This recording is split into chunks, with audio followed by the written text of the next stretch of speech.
नमस्कार, मी राहुल पाटील. स्वागत आहे तुमचं माझ्या यूट्यूब चॅनलवरती. आज 50 डेज 50 रायटिंग्स या चॅलेंजमधला आजचा आपला हा 10वा दिवस. आजचं रायटिंग हे बदलणाऱ्या परिस्थितीबद्दल, बदलणाऱ्या वेळेबद्दल असणार आहे. अगदी किस्स्याच्या स्वरूपात तुम्हाला गोष्ट सांगायची झाली तर एक मुलगा असतो. त्याच्या लहानपणी त्याला आणि त्याच्या मोठ्या भावाला टांग्यातनं प्रवास करायची वेळ येते, पण त्यांची जात बघून तो टांगेवाला त्यांना टांग्यावर घेणं नाकारतो.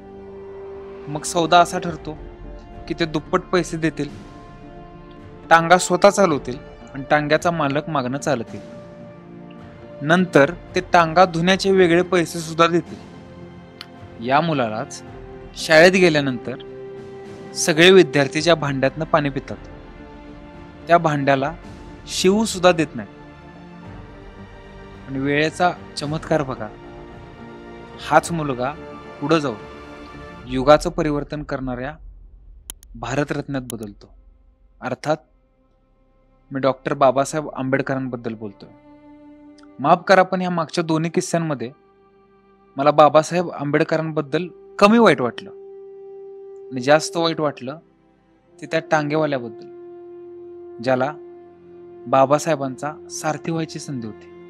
मला वाईट वाटलं त्या भांड्याबद्दल, ज्याला कधीच बाबासाहेबांचा स्पर्श अनुभवता आला नाही. कारण समुद्राची आहुती असताना समुद्र कमकुवत समजून जर कोणी तिथं घर बांधायला जात असेल तर त्यामुळं समुद्र कमकुवतही होत नाही आणि समुद्राचं नुकसानही होत नाही.